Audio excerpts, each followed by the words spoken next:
So today we have Erik here with Absolute Disc Golf, and I'm going to be showing you guys how I use the hair conditioner method to use for dyeing a champion in a star plastic disc.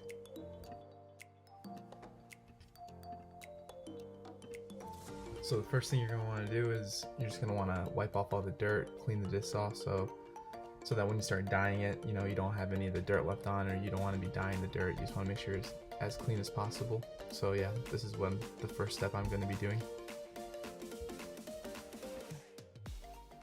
So you see that I let it soak in the water for about like 15-20 minutes, make sure all that hard to get dirt just loosens up, and then once I'm done I kind of dry it off and wipe off any of the excess dirt. So yeah, you see after the washing stage it looks pretty clean. Both this looks pretty good.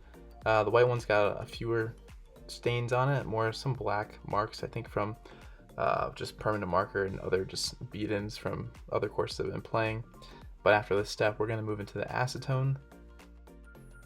So today I'll be using the Professional Remover 100% pure acetone. So yeah, I found this stuff's pretty good. All you do is put a couple squirts on it onto a paper towel or a napkin, and you just kind of go at it and you kind of dig off the stamp until it's all the way gone.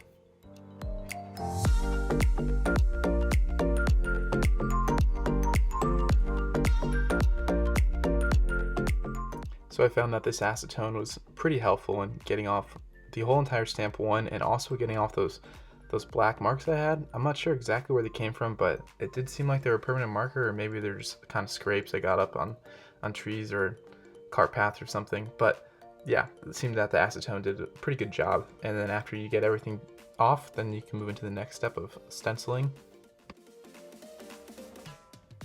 So the yellow disc we're going to be using today is a factory second Champion Plastic T-Bird that I recently got off the factory store. So as you can see, it looks pretty brand new. And then the white one is a S-line PD2, so more like a star plastic if you were to translate it to like Innova plastic discs. And that one's I've had for a little bit longer, so it was kind of dirty as you saw in the beginning, a lot of scratches, but it looks pretty clean after you do the cleaning step in the acetone. And now we're going to get into the stencil part.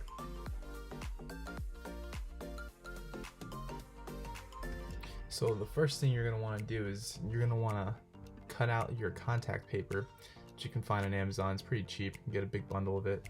But the key part to this is when you put it down, it's very sticky, so the problem is air bubbles might form under it, so you want to really just take your time and smoothen it out. As you can see, I got a few air bubbles when I try to do it with the T-Bird, but the good thing about this is you can peel it back up and then replace it back down, and it'll still work just as good.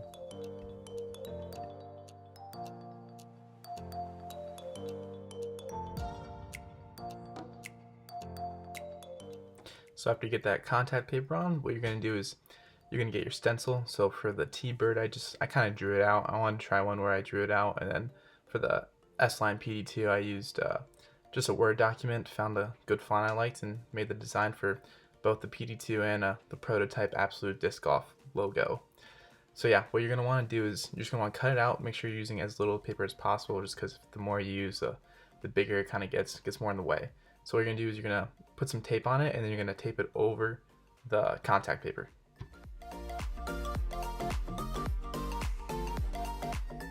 So after you got that step done, you're going to want to use your Exacto knife. So I found one, I've had this for a few years, got it at Michael's for like 10 to 15 bucks, so not too bad. But the thing is about this step is you're going to want to make sure you're applying good enough pressure so you're cutting through both the paper and the contact paper, but you just want to make sure you're not fully just stabbing the disc, or else you might be tearing the plastic off, which will not be good.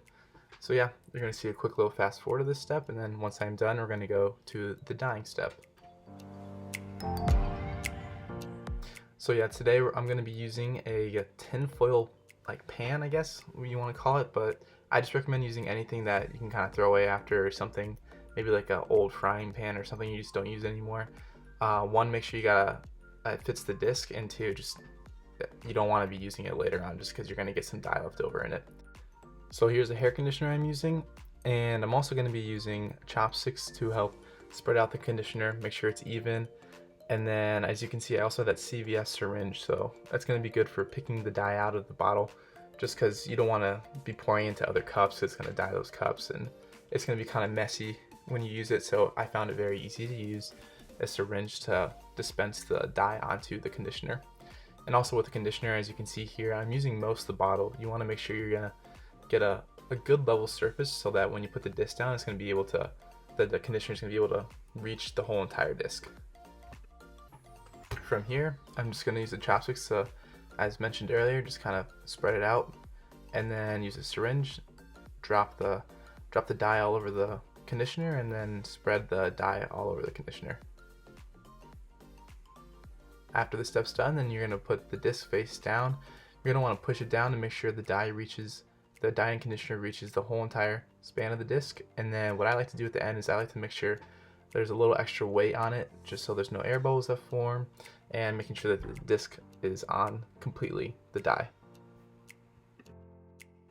So the T-bird's done. We're gonna now move into the S-line PD2, and for this process it's basically the same exact thing. I'm gonna cut out the PD2 design and the Absolute Disc Golf logo onto this disc, see the little difference it'll make. So yeah, I'm not gonna bore you guys with the steps again. We'll just fast forward through it and then get to the final product.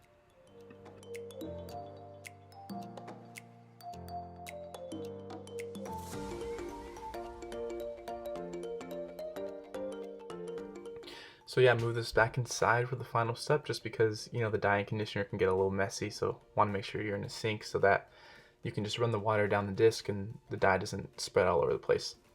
So yeah, here's the final product. This is the last step. You're just going to want to wash the disc off basically. Want to get all that dye off and then dry it off.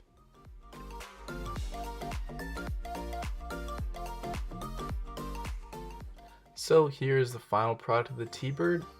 The last thing you really want to do is just take off the contact paper so you can get the original plastic left over, and that's what the T-bird looks like. Found that using the Champion disc, it is a lot harder for the dye to soak up. So I made sure, after I checked it the first time, it wasn't really absorbing, so I poured a lot more dye in to try and make sure that the disc was absorbing it. And also another thing I found out was that the yellow disc for Champion, I didn't think that the yellow and blue were going to mix to make green, but turns out they did, so that's something you just got to be wary about. And then as you see here, the PD2 came out very nice, the nice blue. It's not a solid color, it's got a nice pretty little marble design on it, I would say. And yeah, I definitely recommend for the future using S-line plastic, as in it is very easy to soak up, it's more permeable, and also use a white disc. So yeah, here's the final product in the sunlight. As you see, the green looks pretty nice. It illuminates in the sun, get that nice yellow green look, and the PD2 has that nice sky blue color. So I will leave a procedure in the description, so if you guys want to do the same thing, you can just refer back to the description rather than watching the whole entire video. If there are any other dyeing methods you guys want us to do, just let us know in the comments and we'll for sure try them out. I'm thinking next time we're going to try and use 2 different colors for one disc, or maybe even 3. But yeah, thanks for watching, and for any other future video ideas, just let us know in the comments.